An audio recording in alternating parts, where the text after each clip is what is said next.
বাড়ির মানুষ কয় আমায় তাবিজ করেছে, পাড়াপড়শি কয় জিনে ভূতে ধরেছে, কি করে বলি তাদের কেউ আমায় ভালোবেসেছে, ভালোবেসেছে।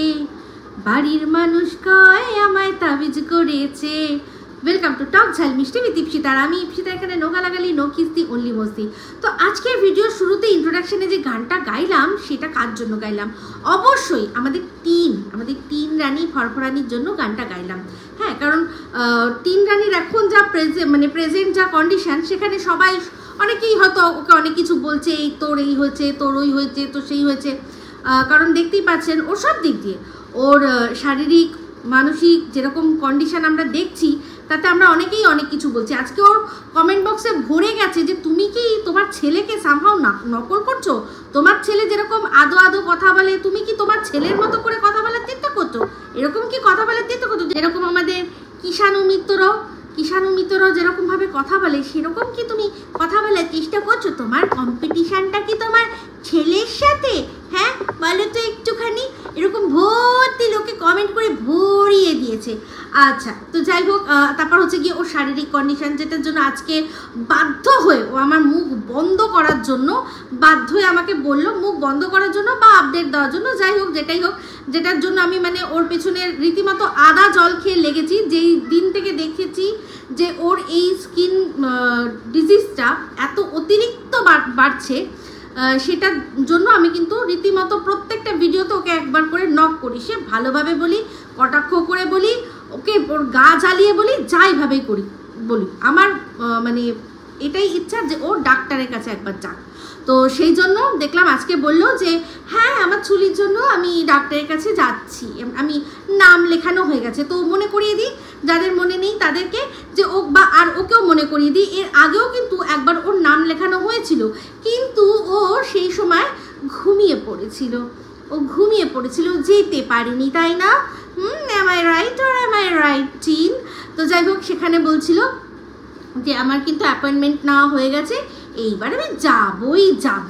তো আমার থেকে শোনার পর আরও যারা আর কি ওর ওয়েল উইশার যারা তারা সবাই বলেছে যে এটা নিয়ে যে কিছু করো, দেখো তোমার এরকমভাবে বলছে, সহ্য করা যায় না, প্লিজ তুমি যাও, গিয়ে দেখো তোমার কি হয়েছে, এরকমভাবে বুঝিয়েছে। তো আমার কথা শুনে হলেও ভালোবাসার মানুষকে যে ঠেলে গুজে পাঠানোর চেষ্টা করছে, এই ইচ্ছাটুকু, এই সদিচ্ছার জন্য আমি তাদেরকে সাধুবাদ জানাই যে হ্যাঁ চলো, এইটুকু তোমরা সত্যি ওয়েলবিশার, যদি সত্যি ওয়েলবিশার হতো আগেই পাঠানো দরকার ছিল। তো যাই হোক, আজকে ভিডিওটা শুরু হলো হ্যালো এভরিওয়ান। হ্যাঁ, তো ওর ওই হ্যালো এভরিওয়ান যখন একসময় ও আমরা সন্দীপদের বাড়িতে ছিল, তখন যখন শুরু করতো কথাগুলো, তখন হ্যালো এভরিওয়ান কেমন আছো তোমরা, আশা করি তোমরা সবাই ভালো আছো, আর আমিও খুব ভালো আছি, এরকমভাবে যখন শুরু করতো তখন দেখতেন, শুনেছেন যে গলাটা ছিল, সেই গলাটার মধ্যে কখনো আপনাদের মনে হয়েছিল যে পরবর্তীকালে তোরা কি করছিস রে, তোরা আয় রে, এরকম শুনতে পাবেন? কোনোদিনও কিন্তু মনে হয়নি, আমরা বুঝতেই পাইনি। আর ওই রকমভাবেই ওই তাল ছন্দ লয় ওই পিচেই ও কথা বলতো, ঠিক আছে? তো সেখান থেকে আজ আমরা দেখতে পাই যে ভিডিওটা শুরু হলো হ্যালো এভরিওয়ান দিয়ে, তারপরেই আস্তে আস্তে ওর আসল যে গলা, সেই গলাটাও মাঝে মাঝেই বার করে ফেলে। আর তার মধ্যে এখন তো যে বললাম যে পুরো ছেলেকে নকল করছে, ছেলে যেরকমভাবে কথা বলবে ও সেরকমভাবেই ঠিক কথা বলবে, ছেলের সাথে ওর কম্পিটিশান, আর কারোর সাথে না। কারণ ও তো বাচ্চা। তো যখন ভিডিও শুরু করলো তখন বললো চোখের এখানে নাকি কি কামড়েছে, প্রথমে ভেবেছিল মশা, তারপর দেখলো যে ঠাম্মি জানলা খুলে রেখেছে, সেই জন্য হয়তো কোনো পোকা টোকা হয়তো এসে কামড়েছে। তো আমি খুব একদম কিছুদিন হলো, মনে হয় 4-5 দিন আগেই আমার ব্লগে দেখিয়েছিলাম যে আমার হাজব্যান্ডের হাতের মধ্যে কোথার থেকে কি জানি লেগে বেশ কালো স্পট হয়ে গেছে, পুরো রীতিমতো দগদগে মতো। তো এখন ওটা আস্তে আস্তে ঠিক হয়ে গেছে। তো সেটা যখন দেখিয়েছিলাম, অনেকে আমাকে কমেন্ট করেছিলেন যে অ্যাসিড পোকা। হ্যাঁ, তো এরকম অ্যাসিড পোকা বলে কোনো জিনিস হয়, এর কোনো অস্তিত্ব আছে, সত্যি আমি জানতাম না, আমি নিজে দেখলাম। তো তো ও তো যেহেতু স্কুটি চালিয়ে যাতায়াত করে রাস্তার মধ্যে দিয়ে কোনো সময় পড়েছে। আর যখন মানে যে রাস্তাটা ধরে আমরা যাতায়াত করি সেখানে প্রচুর গাছপালা, আর ওদের বাড়ির পিছন দিকটাও দেখেছেন কীরকম গাছপালা, বাঁশ ঝাড়। তো অবশ্যই ওদের ওখানেও কিন্তু ওই ধরনের পোকা থাকলেও থাকতে পারে, বলা যায় না সেটা এসে লেগেছে কিনা। কিন্তু ওর দেখলাম যে কালো হয়ে যায়নি, লাল হয়ে গেছে। তাহলে ওই অ্যাসিড পোকা না হলেও কোনো বিষাক্ত পোকা হয়তো ওকে কামড়েছে, যার জন্যই ওর ওখানটা ফুলে গেছে, চোখের এখানটা দেখলাম ফুলে গেছে। তো সত্যি কথা বলতে ওরা যে জায়গায় বাস করে না, তাতে উচিত যে মশারি টাঙিয়ে সবসময় শোয়া, ঘরের ভেতরে মশারি টাঙিয়ে শোয়া। কারণ ওই বাঁশঝাড়টা দেখেই মনে হয় ওখানে যে কি মশার উৎপাত, ওদের যে ওখানে মশা মানে আসে প্রচুর, পুরোই বোঝা যায়। তো যাই হোক, সেখানে মানে হাসতে হাসতেই শুরু করলো। আর সবচেয়ে আজকে খারাপ লাগলো একটা জিনিস দেখে, যখন শুরু করলো তারপর দেখলাম বলল যে ওই বিড়ালগুলোর কথা, বললো এই যে বিড়ালগুলো আছে, এই বিড়ালগুলোর মধ্যে মানে একটা তো হচ্ছে সুন্দরী তত্ত্ব নামকরণ হয়েছে, বললো আরেকটারও নামকরণ করেছি, কিন্তু এটা কতদিন লং লাস্টিং করবে কোনো ঠিক নেই, মানে যে কোনো সময় আর কি এই শিয়ালের পেটে চলে যাবে। শিয়াল বা ওই যে সেদিন যে দেখছিলেন না বড় দেখে সাপ যাচ্ছিল, এই যা সাইজের বিড়াল, ওই সাপ পেঁচিয়ে মেচিয়ে খেয়ে নিতেই পারে।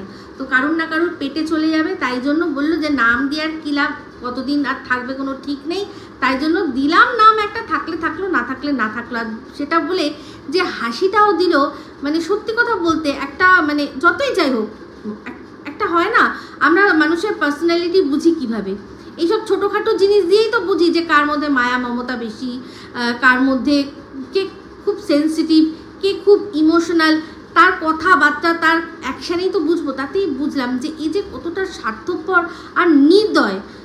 এই যে সন্দীপ বলেছিল মনে আছে যে নিষ্ঠুর, একটা যখন ভিডিও করেছিল, যে ভিডিওটা আর কি সীমা যেদিন ওদের বাড়িতে পৌঁছে গেছিলো, তারপর সেদিনকেই সীমা বেরিয়েছে আরও ভিডিওটা জাস্ট পাবলিশ করেছে, যে যাতে এটা মানে ও তো তখন বুঝতে পারছিল না সীমা ওদের বাড়িতে এসছে, সীমা কীরকম ভিডিও করবে, কি বলবে না বলবে, ও তো বুঝতে পারছিল না। তো যদি সব মানে সীমা যেমন সব ওখানে জেনে গেছিলো, সবাই সন্দীপদের সাপোর্টে, ও সন্দীপদের মানে পুরো বিষয়টা বুঝতে পেরেছিল, ও হয়তো সেটা ফিল করেছিল যে এ তো সব শুনে নিল, আমাদের এখানে পাড়া প্রতিবেশী সবাই টিনের খিলাফ, টিনের এগেনস্টেই সীমাকে যা বলার বলেছে, তাহলে ও ভিডিও করার আগে বরং আমি আমার বউকে একবার চেষ্টা করি যে যাতে আমার ভিডিওটা দেখেও চলে আসে আর আমাকে না ভুল বোঝে। আমার এটা মনে হয়, এগুলো সম্পূর্ণ আমি আন্দাজ অনুমান করেই বলছি। সন্দীপের সাথে কথা আমি হয়তো বলতেই পারি, কিন্তু আমি কোনোদিনও কন্টেন্ট রিলেটেড বা এই ধরনের কথা বলি না। সেক্ষেত্রে বলছি যে আমার এটা ধারণা, অনেক দিন ধরে আমি ফিল করি যে সীমা জাস্ট বেরোলো আর তখনই ও কেন ভিডিওটা পাবলিশ করলো, কারণ আমার মনে হয় সন্দীপ বুঝে গেছিলো যে ওদের পাড়ার প্রত্যেকটা মানুষ সীমাকে এই টিনের সম্পর্কে মানে একেবারে বেশ ভালো রকম বুঝিয়ে দিয়েছিল যে ও কী ধরনের মেয়ে, কী করেছে, কীরকমভাবে থাকতো, কী করতো, সমস্ত বুঝে গেছিলো। সেই জন্য ও বুঝতেই পেরেছিল যে সীমা তো যাবে, গিয়ে তো বলবে যে এদের সন্দীপরা তো খুব ভালো আর এর বউটাই ভালো না, ও বুঝে গেছিলো। তাই জন্য আগেই সীমা ভিডিও আসার আগেই কিন্তু চেষ্টা করেছিল যে এই জিনিসটা যাতে ঠিক হয়ে যায়। ওর যদি ওই ভিডিওটা দেখে ও যদি বাই চান্স ফোন করে বা কিছু করে, তাহলে ফোন শুধু ওই ভিডিওটা ছাড়ার পরেও, তারপরেও কিন্তু ফোনেও করেছিল যার এগেনস্টে কিনা ওর কেন রে ওই ভিডিওটা এসেছিলো। তো ও কিন্তু চেষ্টা করেছিল যে আবার ঠিক হয়ে যাওয়ার। তো সেখানে যেটা বলছিলাম যে সন্দীপদের বাড়ির কথা বলছিলাম, যে সেখানে টিন মানে ওই ভিডিওটার মধ্যে সন্দীপ যখন বলেছিল টিনকে যে তুমি এতটা নিষ্ঠুর হলে কি করে, তুমি এতটা নিষ্ঠুর হয়ে যাচ্ছ কি করে, তার মানে টিন যে নিষ্ঠুর এটা কিন্তু সন্দীপ তখনই আমাদের বলেছিল। আর সত্যি কথা বলতে ও যে সত্যিই নিষ্ঠুর, ওর এক একটা কাজে কর্মে আমরা বুঝতে পেরে যাই। সে ওই বাচ্চাগুলোকে দিয়ে সন্দীপকে বোঝানো যে এইরকমভাবে আমি তোমার বাচ্চাটাকে নেব, তোমার ইচ্ছা থাক না থাক বাচ্চাটাকে দিতে হবে, আবার আমার যখন মনে হবে আমি বাচ্চাটাকে ছেড়ে দেবো, তোমাকে জাস্ট একটু জব্দ করবো, তোমাকে একটু তাড়পাবো, তোমাকে একটু কষ্ট দেবো, হ্যাঁ। তো এইরকম মনোভাব নিয়েই যে ও কথাগুলো বলছিল, আমরা সবাই সেই জিনিসটা কিন্তু বুঝেছি। তো এইভাবে একটা মানুষের ক্যারেক্টার অ্যানালিসিস যখন মানুষ করে না, যারা এই ধরুন মনস্তত্ত্ব নিয়ে কাজ করে, হ্যাঁ, যারা মনস্তত্ত্ব নিয়ে কাজ করে, যারা সাইকিয়াট্রিস্ট, তারা বোঝে কি করে কোনো জিনিস, তারা বুঝবে কি করে, তারা আপনার মতো মানুষ, তারা বই পড়েছে, বই পড়ে তারপর বুঝতে শিখেছে যে একটা মানুষ সে কী কথা বলছে, কেন বলছে, সেটা তার ভেতরে কি চলছে, তারা এগুলো বুঝতে এক্সপার্ট। তো এগুলো দেখতে দেখতে দেখতে দেখতে আমরাও কিন্তু বুঝতে শিখে যাই অনেকটা। যেমন পেন্টিং, এক একটা এমন পেন্টিং থাকে, অ্যাবস্ট্রাক্ট পেন্টিং, আমি তো হাঁ করে তাকিয়ে দেখি যে কী বলছি, কিছুই তো বুঝতে পারছি না, কিন্তু ওই পেন্টিংগুলোর মধ্যেও কিন্তু এক একটা বার্তা থাকে, এক একটা কিন্তু যারা সত্যি এই জিনিসগুলো বোঝে তারা কিন্তু তার ঠিক ইনার মিনিংটা বার করে নিয়ে আসে। যেমন কি না একটা আমি আবার সবসময় সিনেমারই আমি উল্লেখ করি, তো যেখানে দিল চাহতা হ্যায় সিনেমায় দেখেছিলেন যখন ডিম্পল কাপাডিয়া অক্ষয় খান্নার বাড়িতে গেছিলো, ওর পেন্টিংগুলো দেখছিল, তখন উনি কিন্তু বোঝার চেষ্টা করেছিল যে তোমার এই যে তুমি পেন্টিংটা করেছো তার পেছনে মানেটা কি, মানে তুমি ইন্ট্রোভার্ট, একটা দেখাচ্ছিল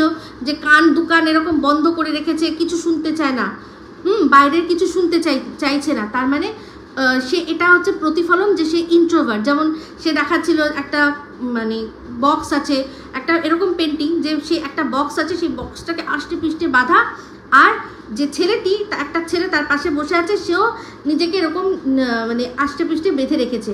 তার মানে এটা দেখে উনি বুঝলেন যে তুমি এই যে বাক্সর মধ্যে যে বন্দি, মানে তোমার যে রহস্যগুলো আছে, তোমার যে ভেতরে যে জিনিসগুলো আছে সেটা তুমি বাইরে কারোর সাথে শেয়ার করতে চাও না, তুমি ইন্ট্রোভার্ট। তো এইভাবেই তো বোঝে। তো তেমনি বলছি, অনেকগুলো কথা বলতে হয়ে গেল হয়তো এই ছোট্ট একটা বিষয় বোঝানোর জন্য যে মানুষের এই ছোট্ট ছোট্ট জিনিসগুলোর মধ্যেই তার আসল যে চরিত্র বা ক্যারেক্টার সেটা প্রতিফলিত হয়। তো সেক্ষেত্রে টিন যে সত্যি নির্মম নির্দয় সেটা কিন্তু বোঝা গেল। যে একটা বাচ্চা যে আর কি তোদের বাড়িতে থাকছে, খাচ্ছে, সবসময় দেখছিস, তার সাথে খেলছিস, আগের থেকেই তো প্রেডিকশান করে রাখছিস যে আজ নয় কাল শিয়ালের পেটে যাবে, আর সেটা দিয়ে তোর খুব আনন্দ হচ্ছে, তুই হাসছিস, তাই না?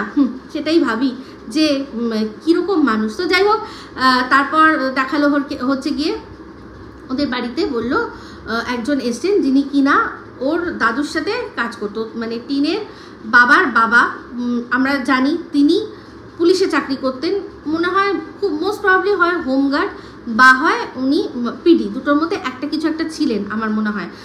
তার জন্যই সেই আর মানে সার্ভিস করা অবস্থাতেই করতে করতেই মনে উনি মারা গেছিলেন। সেই জন্যই টিনের ঠাম্মি কিন্তু আগে চাকরির অফারটা পেয়েছিলেন, যেহেতু ঠাম্মি করবেন না, একজন মহিলা উনি করবেন না, উনি ছেলেকে মনে হয় সেই জন্য বলেছিলেন। এবার সেই ছেলেরও কিন্তু এখন সেই চাকরিটা নেই, কারণ আমরা ভালো করেই জানি উনি কিন্তু এখন পুলিশে সার্ভিস করেন না, উনি পুলিশের যারা কর্মরত যারা পিডি আছে তাদের সাবস্টিটিউট হিসাবে উনি কাজ করেন, এটা আমরা জানি। তো এর আগে উনি চাকরি করতেন, সেই চাকরি কেন চলে গেল না চলে গেল এগুলো তো ওরাই জানে, কিন্তু উনি যেভাবে বাদাম বিক্রি করছেন আর মাঝে মাঝে পুলিশের চাকরি করছেন, তাতে আমি জানি যে এরকমভাবে পুলিশে যারা চাকরি করে তারা এরকমভাবে বসে বাদাম বিক্রি বা এই ধরনের কোনো কাজ আমার মনে হয় না তারা পারমিশন পাবে। একমাত্র যারা ফ্রিল্যান্সার, যারা ওখানকার বাধা ধরা কোনো চাকরির বিষয় নেই, তারাই শুধু হয়তো পারবেন। তো সেই জন্য উনি যখন ওখানে কাজ পান করেন, যখন এখানে কাজ না থাকে তখন বাদাম বিক্রি করেন, ঠিক আছে। তো একজন বসেছিলেন দেখলাম বয়োজ্যেষ্ঠ ভদ্রলোক, তো আবার ওর মায়ের কাছেও একবার কনফার্ম হয়ে নিল আমাদেরকে বোঝানোর জন্য যে আমার দাদু পুলিশের চাকরি করতো না, ওর মা বললো তো যাই হোক, এই কথাগুলো বলার আগে যখন ভিডিওটা শুরু করেছিল তখন কিন্তু ও আমাদেরকে একটা কথা বললো যে কালকে আমি যে রান্না করেছি ধামাকা, সুপার সুপার ডুপার, সুপার সেবি উপার, হেভি রান্না করেছি। ওই যে 5 পিস মাছ 1 গাদা তেল দিয়ে আমি ভেজেছিলাম, সেই তেলের মধ্যেই আবার আলু দিয়েছিলাম, দিয়ে তারপর সেই তেলেই আমি মাংস দিয়ে যে কষাইং, এই যে মাংস ও মানে লোকে বাপের জন্মে খায়নি যে মাছের ফ্লেভারে মাংস রান্না, হ্যাঁ। তো সেই জন্য মানে অদ্ভুত নতুন একটা জিনিস, তো সেই জন্য সেটা খেয়ে সবাই মানে কি খেয়ে নিলাম হেভি পছন্দ হয়েছে বললো। সেই জন্য আজকে আবারও আমাকে সবাই মানে বাড়িতে বলছে যে তাহলে তুই রান্না কর। তো অ্যাকচুয়ালি বলেছে কে সেটা পরবর্তীকালে বোঝা গেল, হ্যাঁ, কারণ এর আগে 2 দিন ঠাম্মি রান্না করে দিয়েছে, ঠাম্মিকে আর রান্না করতে বলা যাবে না, আর বৌমণিকে এরা রান্না করতে দেবে না, জানি না কেন, হয়তো ওর রান্নাটা খুবই অখাদ্য হয়, হয়তো সেই জন্য 1-2 বার করতে দিয়েছে, হয়তো মুখে দেওয়ার যোগ্য না, তো সেই জন্য তাকে বাদ দিয়েছে। তো রইল পড়ে কে, এক হচ্ছে টিন, এক হচ্ছে টিনের মা। তো টিন আগের দিন রান্না করেছে, তো যে কিনা এই রান্না বান্না সংসারের ঝামেলা এইসবগুলো থেকে দূরে আসার জন্যই এখানে এসে পড়েছে, তাকে যদি রোজ রোজ রান্না করতে হয়, তার উপর এত এত টাকা ইনকাম করে, তাহলে তো বলবো ভাই ঘোর কলি, ঘোর কলি, ঘোর কলি। তো সেই জন্য বাধ্য হয়ে, আর এই আবদারটা আমার যতদূর সম্ভব অমাবস্যা দেবী মেয়েকে বলেছিল, তুই তো খুব ভালো রান্না করেছিলি, তাহলে আজকেও রান্নাটা কর একটু। তো টিন আজকে তাই জন্য দেখলাম যে জপক করে শুনিয়ে দিল, বাবা সত্যি কালকে ভালো রান্না করেছিলাম, ভালো রান্না করলেও কি জ্বালা, কি জ্বালা, আবার আজকে বলছে তুই রান্না কর। তো সেই জন্য আমাদের এরকমভাবে শুনিয়ে দিল। তো বুঝেই গেলাম যে টিন ওর মাকে বলে দিয়েছে যে না, আমি পারবো না রান্না করতে, তুমি করো। তো তাই জন্য রান্নার দায়িত্বটা কার ঘাড়ে পড়েছে? অবশ্যই আমাদের অমাবস্যা দেবী। এবার ব্যাপারটা চিন্তা করে দেখুন, অমাবস্যা দেবী রান্না কোনো মতে করছে, টিন দেখলাম গিয়ে মুখটা পুরো, মানে টিন গেছে গিয়ে জিজ্ঞাসা করছে কি হচ্ছে না হচ্ছে, এইটুখানি বলেছে, তাতেই দেখলাম মুখটা করে রয়েছে। বললো ভাই তো মা রান্না বান্না শুরু করে দিয়েছে, মা রান্না বান্না শুরু করে দিয়েছে। ওর মাও দেখলাম মুখটা করে একদম একদম পছন্দ না বলে একটা জাস্ট মুখ বেঁকিয়ে চলে গেল। এটা বুঝিয়ে দিল যে সেই আমাকেই রান্না করতে হলো, বললাম একটু তুই রান্না কর, করলি না। এবার আরও একটা বিষয় আছে যে বড় কিন্তু ভালো রান্না করে, মানে আমাদের অশুভ শক্তি ভালো রান্না করে, কিন্তু তাকে দিয়ে এখন রান্না করলেই তাহলেই তো ওই যে শাওরি তো তারও আছে, শাওরি বলবে যে ছেলেটা আমার এতদিন বাড়ি থাকে না, অর্ধেক দিন বাড়ি থাকে না, একটা দিন বাড়ি এসছে, তাও কি জ্বালা, তোমাদেরকে রান্না করে আমার ছেলেকে খাওয়াতে হবে।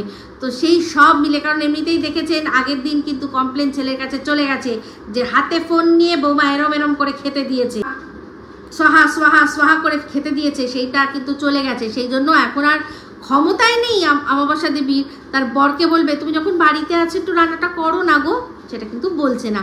তাই জন্য মুখ চোখ থেকে ফ্রাস্ট্রেশন বেরিয়ে আসছে, কারণ টিন এখানে নিজের ফোন নিয়ে ফুকোদালালি করছে, বৌমা নিজের মতো নিজে এদিক ওদিক করছে, লাইফা মাঝে মাঝে ঘর থেকে উঁকি মারছে আর ভাবছে কখন গিয়ে আবার দরজাটা দেবো। কারণ আগের দিন এত মাংস খেয়েছি, তো আজকে আবার নালে ফুসকুড়ি বেরিয়ে যাবে, তাই জন্য চিন্তা করছে। একবার উকি ঝুঁকি যখন দেখছে বোন যেই একটু এদিক ওদিক হবে, তখনই আর কি হাঁচকা টান মেরে ধানি লঙ্কাকে নিয়ে একটু গরম বার করার চেষ্টা করবে। তো যাই হোক, এই ফুসকুড়ি আর ন্যাড়া হওয়ার কথা নিয়ে আপনারা অনেকেই অনেক কথা বলেছেন, বিশেষ করে ব্রাহ্মণদের যেটা শুনেছি, আমি তো বলেইছিলাম যে ব্রাহ্মণদের বারবার ন্যাড়া হতে নেই, এটা শুনেছি যে 3 বার না 4 বার। তো এখানে দেখলাম যে মতবিরোধ রয়েছে, কেউ বলছে 3 বার, কেউ বলছে 4 বার। তো এটুকু এর থেকে এটাই বোঝা যায় যে ব্রাহ্মণদের মধ্যেও কিন্তু মতভেদ আছে, কারণ এই যখন আমরা পৈতি নিয়ে কথা বলেছিলাম, প্রত্যেকে আলাদা আলাদা বলেছিল তাদের বংশের বিষয়। তবে একটা জিনিস আমি জানলাম, যেটা কিনা আমি নন বেঙ্গলিদের মধ্যে দেখেছি, ব্রাহ্মণরা মানে অনেকবার, যারা মনে করে অনেকবার ন্যাড়াও হবে, তারা কিন্তু পুরো ন্যাড়া হয় না, একটু দেখবেন ওই যে চুটিয়া রেখে দেয়, একটা টিকি রাখে না, তো এই জন্য ন্যাড়া হতেই পারে। এমনিতে নিয়ম মনে হয় একজন বললেন যে 4 বার, যে 4 বার বলেছে সে বলেছে 18 মাসে একবার চুল ফেলতে হয়, তারপর হচ্ছে গিয়ে পৈতের সময় একবার হতে হয়, একবার বাবা মারা গেলে, একবার মা মারা গেলে, এই 4 বার। তো তার নিচে আরেকজন কমেন্ট করেছেন যে না, ছেলেদের 18 মাসে শুধু ঘাড় নাকি কামিয়ে দেয়, মেয়েদের 18 মাসে চুল ফেলতে হয়, ব্রাহ্মণদের ক্ষেত্রে বলছি, মেয়েদের চুল ফেলতে হয়, তাহলে ঘাড় কামিয়ে দেওয়াটা ধরবে না। তাহলে হলো 3 বার, এক হচ্ছে পৈতে, এক হচ্ছে বাবা মারা যাওয়া, এক হচ্ছে মা মারা যাওয়া। তো বুঝতেই পারছেন, সব আপনারা নিজেরাই বুঝে নিন যে এখানে কিন্তু অনেক কনফিউশন, অনেক মতামত, এক একজনের বংশের ক্ষেত্রে মতামত আলাদা থাকে। তো এটা যার তার ব্যাপার। তবে হ্যাঁ, এটা সত্যি কথা যে ব্রাহ্মণরা এরকমভাবে বারবার ন্যাড়া হতে পারে না, যদি ন্যাড়া হতে হয় তাহলে কিন্তু টিক্কি একটুখানি রেখে দিতে হয়। তো ওর টিক্কি রাখেনি, তার মানে ওরা বুঝতেই পারছেন ওরা কী ধরনের ব্রাহ্মণ, কোনো শিষ্টাচার ওদের নেই, তার ওপর ওরা আবার পুজো করে। তো এই হচ্ছে বিষয়। তো যাই হোক, লাইফার যেটা বললাম, এটা নিয়ে অনেক কনফিউশন ছিল। তো এইবার চলে আসি, তারপর দেখলাম যে প্রোডাক্ট, ওদের তো প্রোডাক্ট সবসময় আসতেই থাকে। তো টিনের ব্লগ, মিথ্যে কথা হবে না, এ কি হতে পারে? তো যখন প্রোডাক্টটা আসলো তখন বললো এই যে অ্যাডের প্রোডাক্ট এসছে, ঠিক আছে, অ্যাডের জন্য প্রোডাক্ট এসছে। তো তারপর যখন আনবক্সিং করে দেখালো তখন দেখালো ওই যে আগের দিন যে জুতোগুলো নিয়েছিল তারই মতো একটা জুতো, ওই যেগুলো পাঞ্জাবিদের নাগরাই শু টাইপের থাকে না, ওরকম টাইপেরই শু, একটা মানে জুতো, স্যান্ডেল। তো সেটা বললো, দেখলো আবার আওয়াজ হয় কিনা, তো বললো যে না, আওয়াজ হচ্ছে না।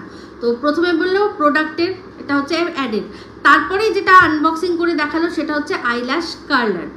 তো সেইটা নিয়ে তো হলো এক চব্য।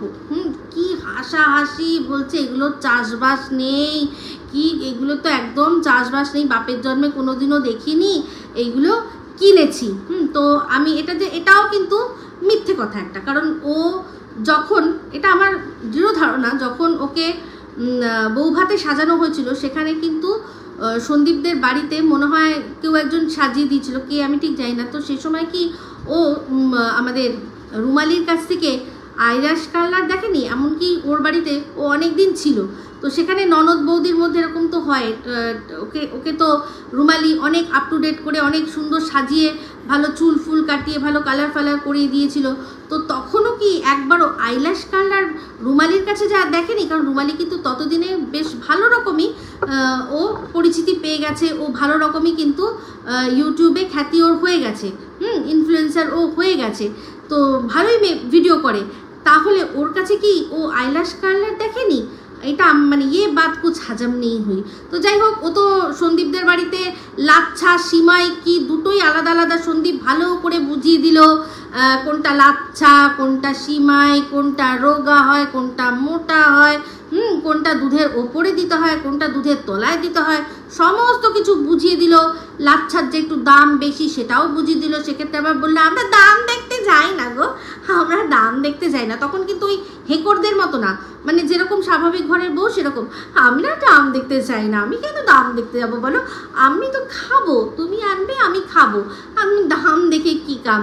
তো এরকমভাবে বলেছিল। তাও যতবার এখন ওই লাচ্ছা না সিমই, ওই লাচ্ছা না সিমই করে নাকামি করতে থাকে। তো যাই হোক, সেরকম একটা ন্যাকামি কিন্তু আজকের দিনেও করেছে।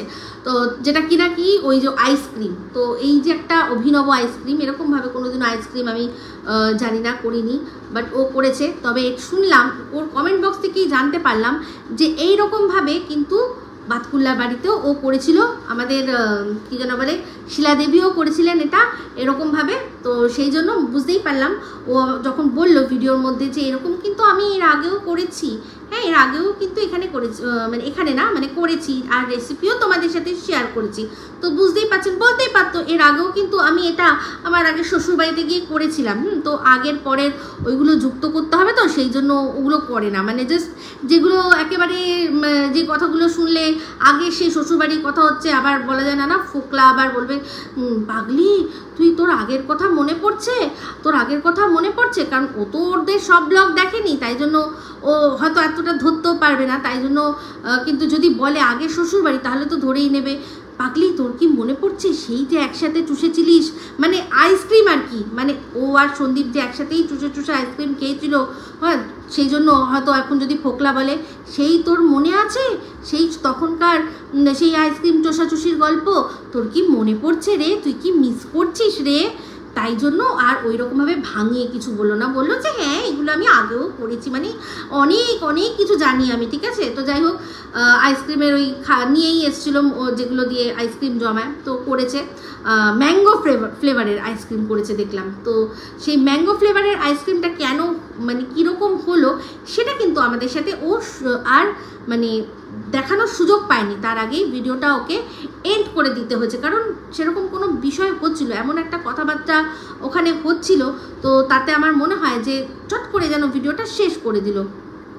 তো যাই হোক, আসল কথা এটাই, যখন যেটা বলছিলাম যে মিথ্যে কথা বলে নিয়ে, তো আসল কথা এটাই, এই আইল্যাশ কার্লার হ্যাঁ ও আগে কিনুক কি না কিনুক, কিন্তু এই যে প্রথমে বলল যে এটা হচ্ছে আমার প্রোডাক্ট, যেটা আমাকে অ্যাড করতে হবে, মানে এটা আমার হচ্ছে গিয়ে প্রমোশনালের জন্য, প্রমোশনাল একটা যে ভিডিও হবে তার জন্য এই প্রোডাক্টগুলো এসছে।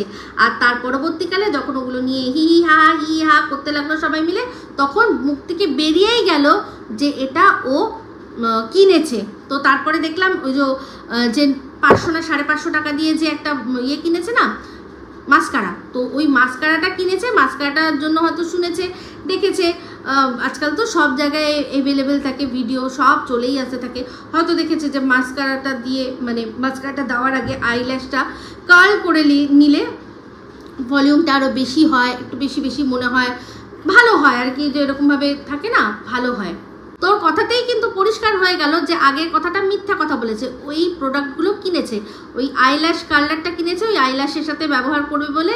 আর ওই যে জুতোটা ওখান থেকে জানি না আদৌ ওটাও প্রোডাক্টটা পাঠিয়েছিল নাকি ওটাও কিনেছিল, কারণ কোনো এরকম কোনো ভিডিও কিন্তু আসলো না, দেখলাম না। তো সেই জন্য দেখলাম যে সেরকমভাবে বুঝলাম না যে সত্যি ওটাও প্রমোশনের জন্য করেছে কিনা।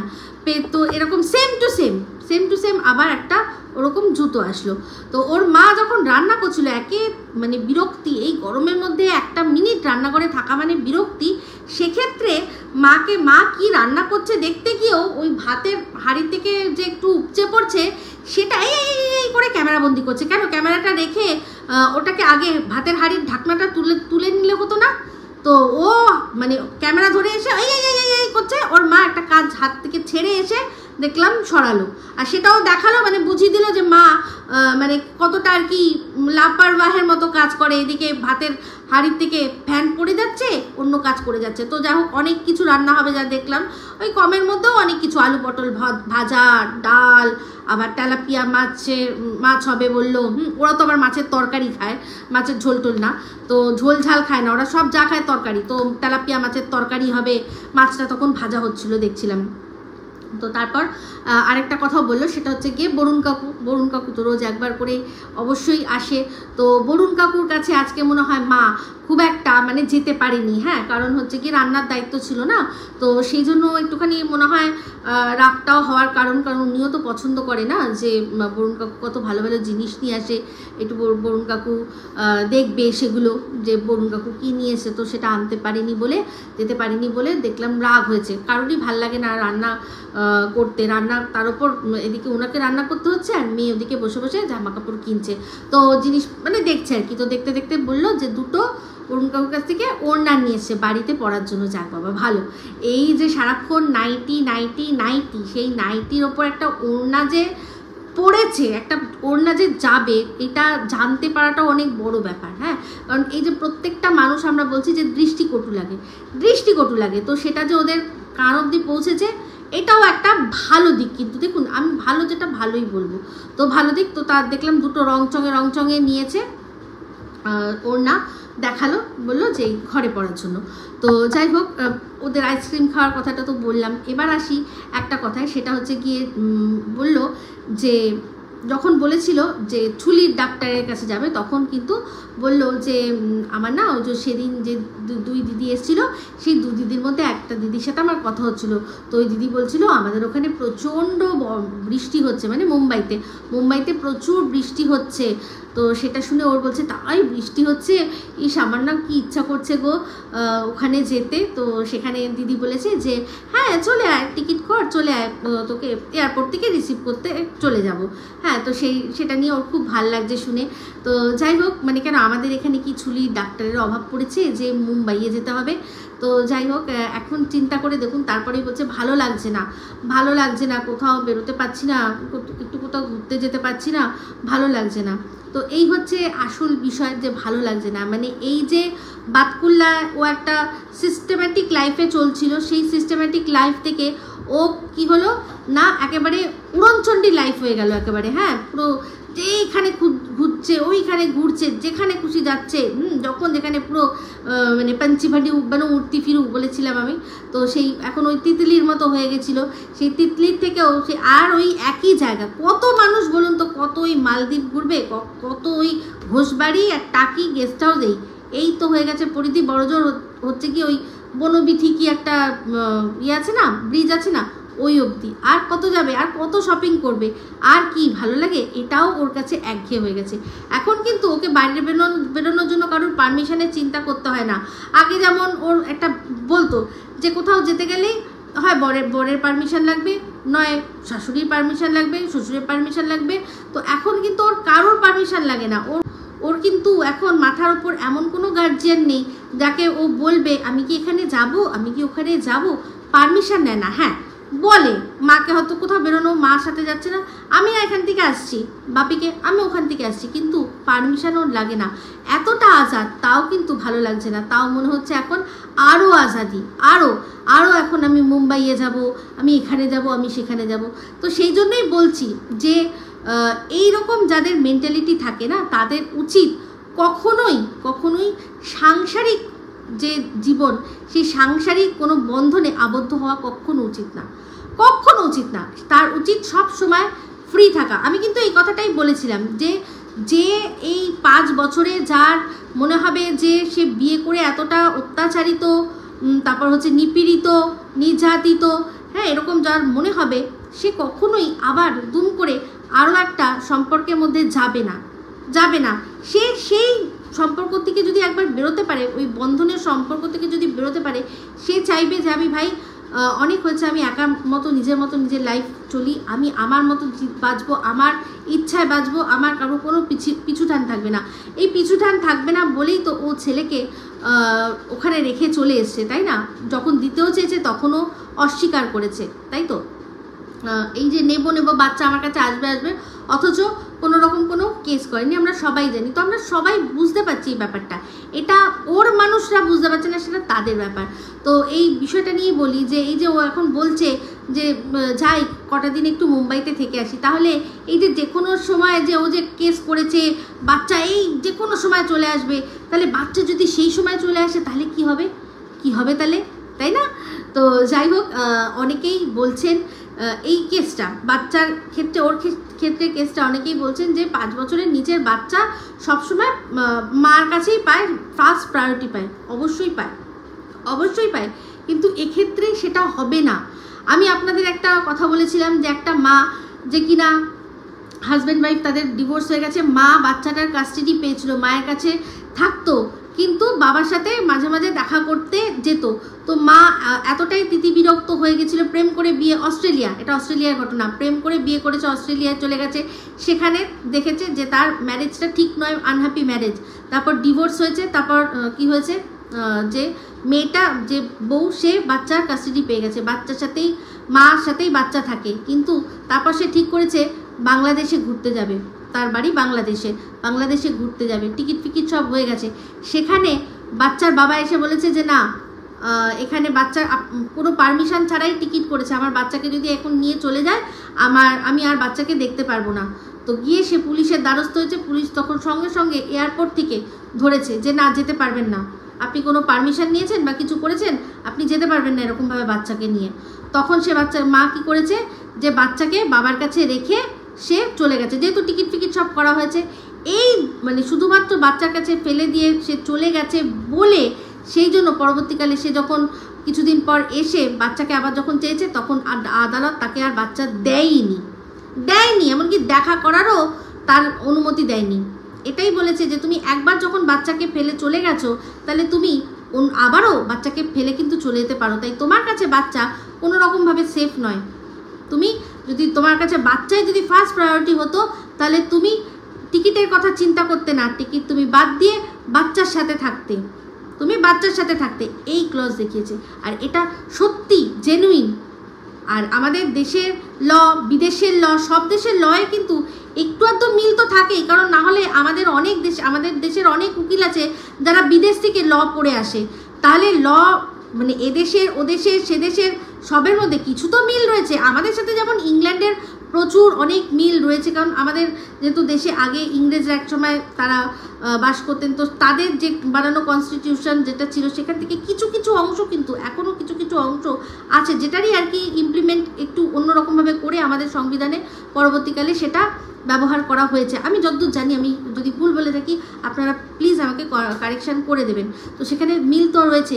যদি সেই রকম রেফারেন্স দিয়ে বলা যায় যে একবার বাচ্চাকে যখন ছেড়েছে, তাহলে এই মা পরবর্তীকালেও বাচ্চাকে ছেড়ে যেতে পারে, তাহলে এর কাছে বাচ্চা কতটা দেওয়া ঠিক হবে না হবে আপনি চিন্তা করে দেখুন, তাহলে বুঝতে পারছেন। তো এর মা আবার এখানে মুম্বাই চলে যেতে চাইছে। তো যাই হোক, এই টিকিট ক্যান্সেল মুম্বাই কথাগুলো যখন উঠলো তখন একটা কথা বলি যে শুনছি নাকি কারা নাকি বলছে আমি নাকি বলেছি মুম্বাইয়ের টিকিটের দাম 8,000 টাকা। প্রথমত আমি মুম্বাইয়ের টিকিটের কত দাম না দাম সেসব কিছু বলিনি, আমি শুধু একটাই কথা বলেছিলাম যে এই টিনের সাথে যারা দেখা করতে এসছে তারা ঠিকমতো প্ল্যানিং জানে না। যারা প্ল্যানিং জানবে তাদের টিকিট ক্যান্সেল কেন করতে হবে? সে তো আগের থেকে প্রি প্ল্যান করে থাকবে যে এই দিন আমি আমার বাড়িতে যাব, ওই দিন আমার মাসির বাড়িতে যাব, ওই দিন আমার পিসির বাড়িতে যাব, এই দিন আমি বন্ধুদের সাথে দেখা করতে যাব, এই দিন আমি আমার ভালোবাসার একটা ক্রিয়েটার আছে যে কিনা দারুণ আদর করে কথা বলে, হ্যাঁ তার বাচ্চার মতো করে কথা বলে, সেই বাচ্চার মেয়েটাকে সুন্দর করে একটু খাওয়াবো, সাথে আরও একজন থাকবে নাকি যে কিনা বক বক বক বক সে বক ঝিঙের মতো দেখতে যাকে সে থাকবে, আরও কেউ থাকলে থাকতে পারে, তারপরে এই মায়ের তার মাও থাকবে, এই ক্রিয়েটারের মাও থাকবে, তাদেরকে আমরা খাবো, সব প্রি প্ল্যান থাকবে। তাহলে কেন টিকিট ক্যান্সেল করতে হবে?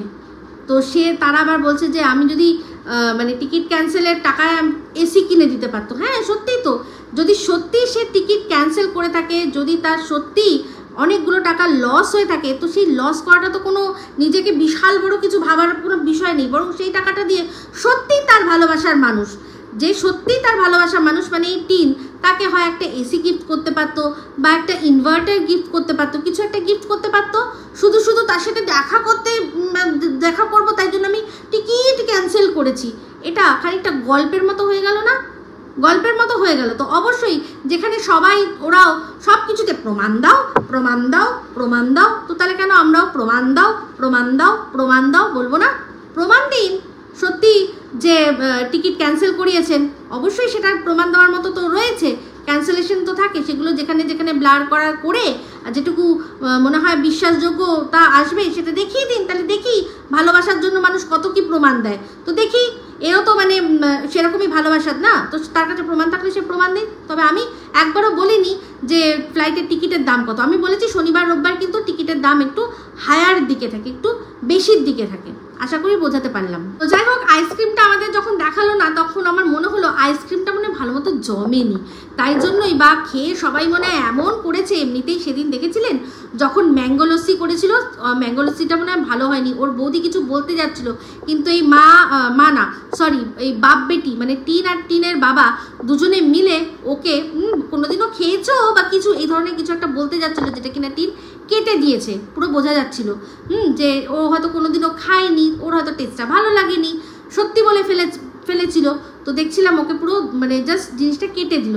তারপর সেদিন যে ওই মানে সেই মণ্ডপিণ্ডর মতো করে একটা কি করেছিল, ওটা খিচুড়ি না কারোর পিন্ডি গেছে, সেই পিন্ডি চটকানোর মতো সেটাও খেয়ে মুখ সবাই করছিল, কিন্তু জানি না, তাও মাটনটা খেয়ে কিন্তু সবাই নাকি খুব ভালো বলেছিল, এত ভালো যে আরও একবার কর, ওয়ান্স মোর। কিন্তু ওয়ান্স মোরটা বুঝে গেলাম শুধুমাত্র ওর মায়েরই ইচ্ছা, কারণ তার নিজের খাটতে ইচ্ছা করে না।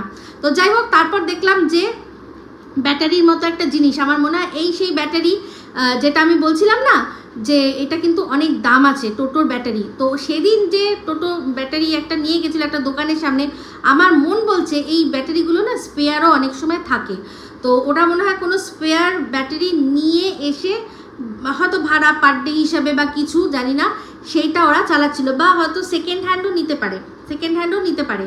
তো সেটা মনে হয় কোনো আরও ডিস্টার্ব করছে বা কিছু, একজন আসলো। তো যাই হোক, সেটা আমাদেরকে আর যা কথা হলো সেগুলো আমাদের দেখালো না। তো আইসক্রিম পরে খেয়েছে তাই সেটা মনে হয় ভালো হয়নি, তাই দেখালো না, সঙ্গে সঙ্গে থ্যাঙ্কস ফর ওয়াচিং দিয়ে কেটে দিল। মানে ও শেষ করার মতো পরিস্থিতিতে ছিল না, কারণ তার মানে বোঝাই গেছে কিছু না কিছু সামথিং গড়বড় হয়েছে, সেই জন্য ওর আর ইচ্ছাই করেনি সামনে এসে মানে ব্লগটা এন্ড করতে। ওর বুঝতেই পারছি আইসক্রিমের ওপরেই লাস্ট আইসক্রিমটা খাওয়া হয়েছে, তো ওই আইসক্রিম খেয়ে এমন রিভিউ এসছে যে ও আর সামনে মানুষের আসতেই পারেনি, বিশেষ করে লাইফা মনে হয় আচ্ছা করে রিভিউ দিয়েছে, সেই জন্য এটা দেখায়নি।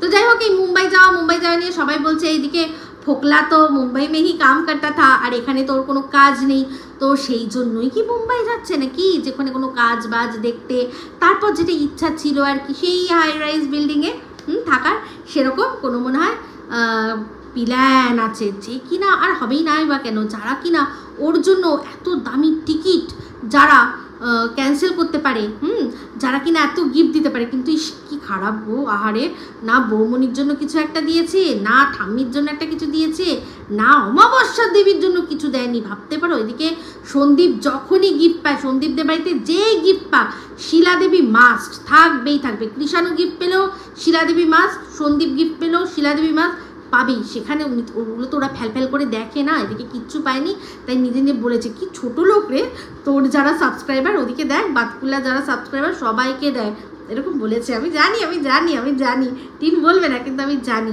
আর যদি মুখেও না বলে থাকে, মনে তো আছেই সবই।